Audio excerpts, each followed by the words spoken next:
avoue, toi aussi tu l'as vu passer. Le gars debout dans le stade, comme s'il jouait un match à part. Pendant que tout le monde crie, filme, rigole.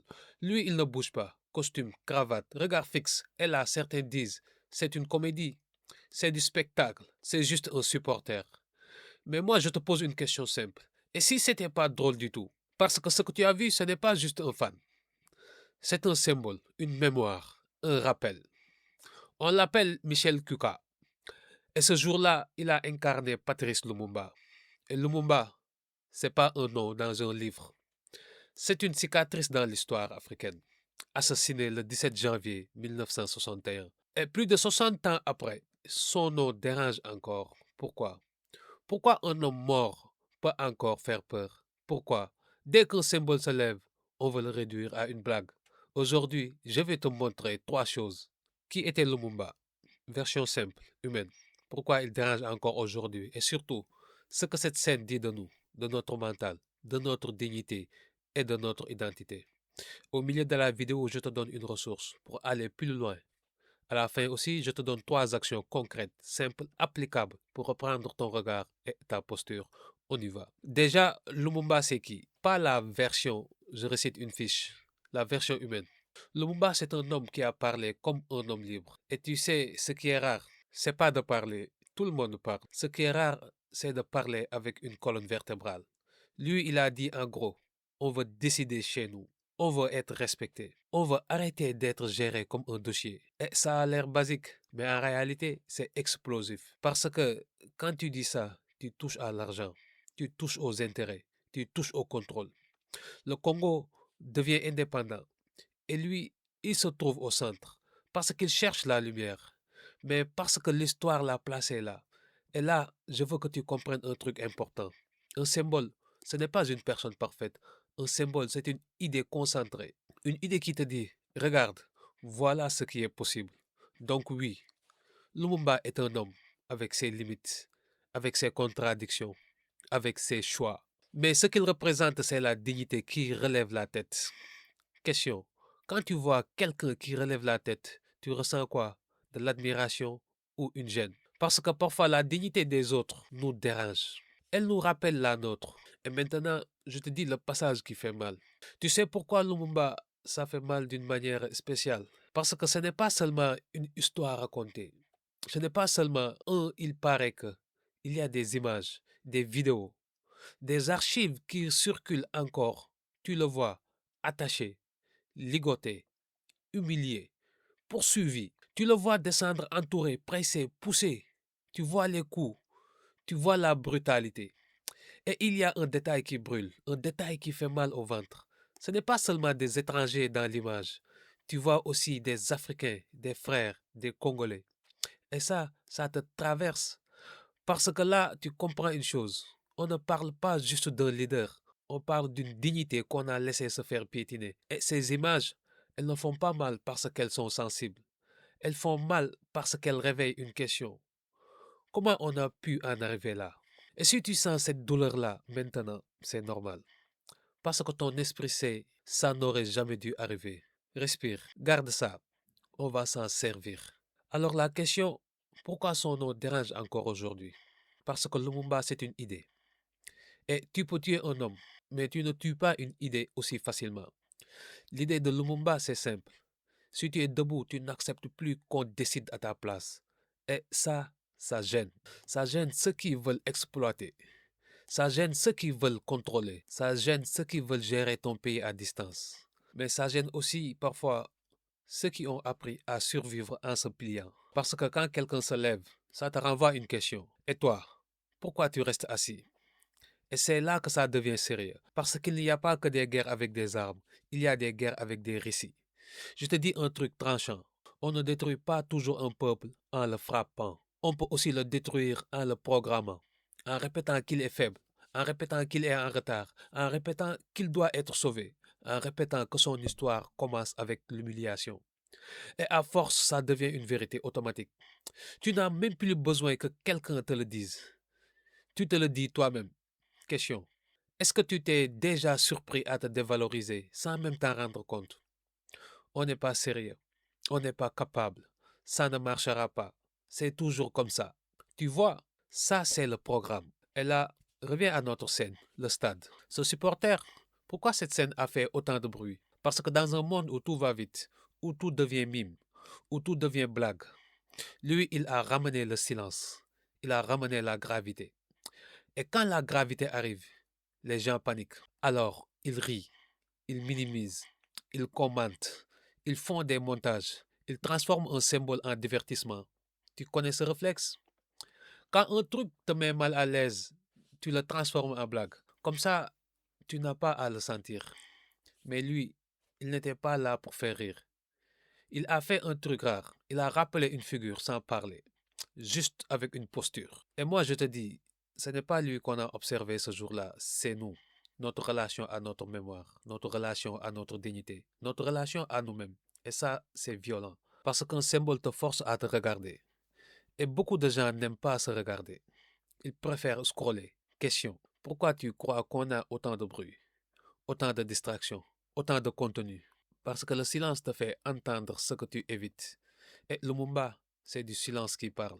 Je vais t'expliquer un mécanisme simple. Pour influencer un individu, tu lui parles. Mais pour influencer un peuple, tu contrôles ses images. Tu répètes une scène, tu répètes un cliché, tu répètes une phrase. Et à force, ça devient une réalité dans la tête. Tu dis Afrique. Et certains voient direct misère, chaos, guerre, famine. Même si l'Afrique c'est aussi création, énergie, jeunesse, puissance, beauté, génie, avenir, mais le cerveau, il ne retient pas ce qui est complet. Il retient ce qui est répété. Et le danger arrive quand tu commences à te définir parce que l'autre répète sur toi. À ce moment-là, tu n'as même plus besoin d'un ennemi extérieur. Tu te limites tout seul. Tu veux un exemple? Combien de fois tu as vu quelqu'un avec du talent, mais qui s'excuse d'exister, qui parle petit, qui vise petit, qui se dit c'est pas pour moi? C'est pas un manque d'intelligence, c'est un manque d'image intérieure. Donc, quand un homme debout apparaît, costume, cravate, posture, ça crée un bug dans le programme. Parce que ça dit non, on peut être debout. Non, on peut être digne. Non, on peut se rappeler.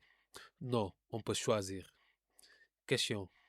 Quand tu imagines ton futur, tu te vois comment? Est-ce que tu te vois construire ou est-ce que tu te vois subir? Respire. On arrive au cœur. À ce stade, tu sens que ça te parle, abonne-toi. Parce qu'ici, on ne consomme pas l'histoire pour se divertir. On s'en sert pour reconstruire. Et si tu veux aller plus loin dans le concret, tu as le guide Knipo en description. C'est une structure des idées claires, des exercices, pas juste des émotions. Ok, on continue. Je te donne 3 leçons. 3 choses à garder, pas pour faire beau, pour te transformer. Première leçon, l'image que tu acceptes devient ton plafond. Si on te montre toujours un Africain faible, tu finis par te comporter comme quelqu'un qui demande. Si on te montre toujours un Africain en chaos, tu finis par croire que le chaos est normal. Et le pire, tu peux être intelligent et quand même être programmé. Parce que le cerveau adore les répétitions. Tu vois la même image 1000 fois, ton cerveau dit c'est ça la réalité. Donc, quand tu vois un symbole de dignité, un homme debout, une posture, ça dérange parce que ça t'oblige à réviser ta case. Question. Est-ce que tu te vois comme un acteur ou comme un spectateur de ta vie? Action concrète. Dès cette semaine, choisis une figure, une seule, pas 10. Une figure, ça peut être Lumumba, Sankara, ça peut être Nzinga, ça peut être Abdelkader ou Franz Fanon. Et tu fais 3 choses simples. 10 minutes de lecture, 10 minutes de documentaire et tu notes 5 phrases. Pas pour avoir l'air cultivé, pour reconstruire tes images intérieures. Parce que tes images intérieures changent tes décisions et les décisions changent ta vie. Deuxième leçon, la dignité, ce n'est pas un slogan, c'est une discipline. Tu veux te respecter, alors fais des choses qui construisent le respect. On ne se respecte pas en disant je me respecte. On se respecte en se comportant comme quelqu'un qui se respecte. Et je vais être tranchant. Si tu ne te disciplines pas, la vie te disciplinera. Question. Dans ta journée, est-ce que tu fais au moins une chose qui te rend fier de toi? Même une seule. Action. Prends une habitude. 20 minutes de sport, ou 20 minutes de lecture, ou 20 minutes de travail profond, ou 20 minutes de prière, méditation, tous les jours. Même quand tu n'as pas envie. Parce que la discipline, c'est la preuve que tu te respectes, même quand personne ne te voit. Troisième leçon, sans mémoire, tu as de l'énergie, mais pas de direction. Tu peux être motivé, tu peux avoir faim, tu peux vouloir réussir, mais si tu ne sais pas qui tu es, tu te bats pour quoi? Tu cours vers quoi? C'est un piège moderne. Beaucoup de mouvements, peu de direction. La mémoire te donne une boussole, pas pour vivre dans le passé, pour savoir où tu vas. Parce qu'un arbre sans racines, même s'il est grand, il tombe au premier vent. Question. Est-ce que tu connais ton histoire ou est-ce que tu connais juste les humiliations qu'on t'a répétées? Action. Une fois par semaine, 1 heure. Livre, doc, podcast sérieux, archive. 1 heure, c'est rien. Mais au bout de 3 mois, tu commences à parler différemment, tu marches différemment, tu choisis différemment. Parce que tu as un socle. 1 heure, mémoire. Je vais ajouter une vérité qui pique un peu. Beaucoup d'entre nous vivent entre deux mondes. Même sans quitter le pays, tu vis entre deux mondes. Le monde réel et le monde des images. Et parfois, tu finis par te regarder avec des yeux qui ne sont pas les tiens. Tu veux un signe. Quand tu réussis, tu ressens de la culpabilité. Quand tu veux être grand, tu t'excuses. Quand tu veux prendre la parole, tu as peur d'être trop. Ça n'est pas ton âme, c'est ton conditionnement. Lumumba, ce qu'il te rappelle, c'est que tu as le droit d'être debout, sans demander la permission. Et ce supporter au stade, il a rappelé ça en silence. Tu as vu? Parfois, un silence réveille plus qu'un discours. Je te donne 3 pièges, 3 trucs qui te volent ta colonne vertébrale sans que tu t'en rendes compte. Piège numéro 1, attendre le bon moment. Le bon moment, c'est souvent une excuse bien habillée. Parce que la vérité, c'est que tu n'es jamais prêt à 100%. Tu deviens prêt en marchant. Donc, si tu attends d'être sûr, d'être parfait, d'être validé, tu restes au même endroit. Et pendant ce temps, le monde avance sans toi. Question. Tu attends quoi exactement? Un signe du ciel ou l'autorisation de quelqu'un? Piège numéro 2. Confondre information et transformation. Tu peux regarder des vidéos, lire des posts, partager des citations et rester au même point. Parce que l'information ne change rien si elle ne devient pas une habitude. La dignité, c'est pas un savoir, c'est un faire. C'est une posture répétée. Sinon, c'est juste de la culture générale. Piège 3. Vouloir être accepté par tout le monde. C'est un poison. Parce que si tu veux être aimé par tout le monde, tu vas parler petit, tu vas penser petit, tu vas éviter les sujets qui dérangent, tu vas devenir inoffensif. Et un peuple inoffensif, c'est un peuple qu'on manipule. Je te dis ça parce que je l'ai vécu. Pas comme une théorie, comme une sensation. Ce moment où tu sens que tu dois dire quelque chose, mais tu te retiens. Parce que tu ne veux pas de débat, tu ne veux pas de problème, tu ne veux pas d'étiquette. Et puis tu rentres chez toi et tu as un goût amer parce que tu sais que tu as trahi. Lumumba, c'est l'opposé de ça. C'est l'homme qui a dit ce qu'il avait à dire, même si ça allait lui coûter. Et le supporter au stade, c'est pareil. Il savait très bien que certains allaient se moquer. Il l'a fait quand même. Voilà la leçon. Être debout, c'est accepter d'être incompris par les gens qui dorment. Maintenant, reviens à la scène. Le gars debout dans le stade, pourquoi ça t'a marqué? Parce que ce n'était pas un show, c'était un rappel. Un rappel que la dignité existe encore, mais elle ne tombe pas du ciel, elle se construit. Et tu sais ce qui est triste? Beaucoup veulent l'esthétique sans le prix.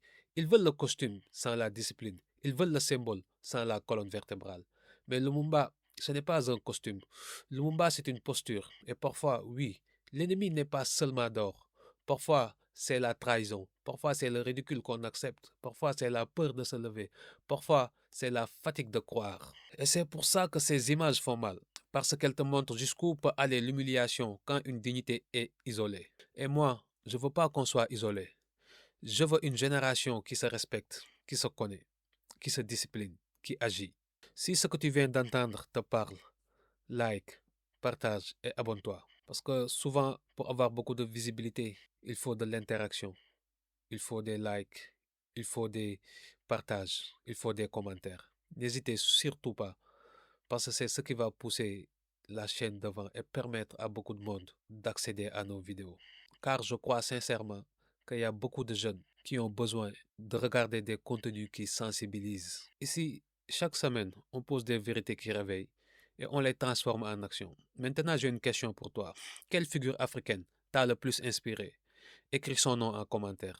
Je veux lire ça. Si tu veux du concret, une méthode, une structure, tu as le guide Kinipo en description. Et rappelle-toi de cette phrase. On n'honore pas Lumumba avec un costume.